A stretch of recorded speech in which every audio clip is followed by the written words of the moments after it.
পৰা ইফতাৰীলৈকে কি কৰোঁ তাকে দেখাম। আজি চেহেৰী সময়ত উঠি হাত ভৰি ধুই ভাতটো বনালোঁ, বনাই পেলাই ওলাই আছোঁ। ভাতটো আগৰাতিয়ে মই তৰকাৰীখিনি বনাই থৈ দিওঁ, পিছ ৰাতি গৰম কৰোঁ। আজি হৈছে লোকেল চিকেন আলু দি লগতে মাছ ফ্ৰাই। খোৱা লোৱা হৈ গ'ল, এতিয়া চাহ খাই আছোঁ। চাহ খোৱা হৈ গৈছে, আজানো দি আছে। ইপিনে মই বাচনখিনি ধুই আছোঁ, অলপখিনি বাচন, সেইকাৰণে ভাবিলোঁ ধুই থৈ দিওঁ, বেছি হ'লে দিনতে ধুওঁ।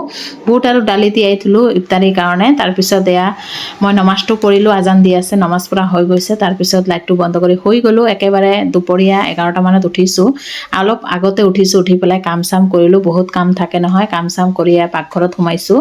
আহিয়ে চাওঁ ইমান মাখা শাক পাচলি লৈ আহিছে, লগতে আজি লৈ আহিছে পদুনা পাত। পদুনা পাতৰ চাটনি খাব, সেইকাৰণে ভাবিলোঁ পদুনা পাতৰ চাটনি বনাম। ইপিনে মই গোটেই শাক পাচলি বাছি ল'লোঁ, যি বনাম। আজি নহয় ইফতাৰীৰ ইমান যা যোগাৰ কৰা নাই।